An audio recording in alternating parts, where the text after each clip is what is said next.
آپ کے خیال میں یہ کنٹروورسی آخر کریٹ کیوں کی جا رہی ہے؟ آج ہم نے دیکھا سوشل میڈیا کے اوپر چیف جسٹس صاحب ٹرینڈ کرتے رہے، ان کے اوپر جو پریشر ڈالنے کی کوشش کی جا رہی ہے ایک جماعت کی طرف سے، اس جماعت کو تو اس کیس سے کوئی خاص دلچسپی نہیں ہے۔ کیا آپ کے خیال میں پاکستان تحریک انصاف کو کوئی فرق نہیں پڑتا اس فیصلے سے، کیونکہ نااہلی تو کسی نہ کسی سٹیج پر خان صاحب کی بھی ہو سکتی ہے، یا ایونچولی اس کا فائدہ نواز شریف صاحب یا جہانگیر ترین صاحب جیسی شخصیات کو ہی ہوگا؟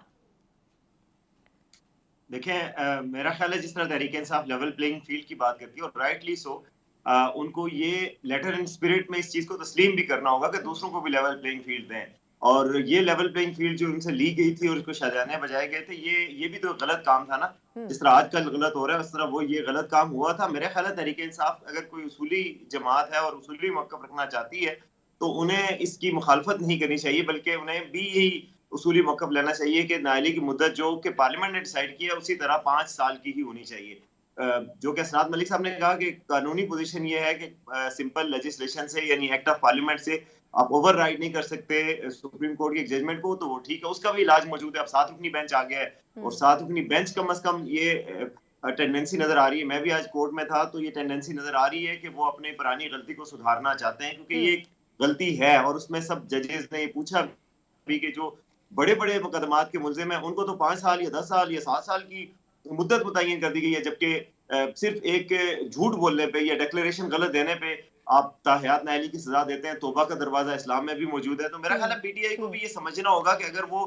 ٹرو اسپرٹ میں ایک سیاسی جماعت بننا چاہتے ہیں، سول بالادستی کی بات کرتے ہیں، تو ان کو رولز آف دا گیم میں فیئر پلے کی طرف جانا چاہیے اور فیئر پلے کو انٹروڈیوس کروانا چاہیے اور سب کے لیے فیئر پلے کی بات کرنی چاہیے، بجائے اس کے کہ صرف سلیکٹیو قسم کا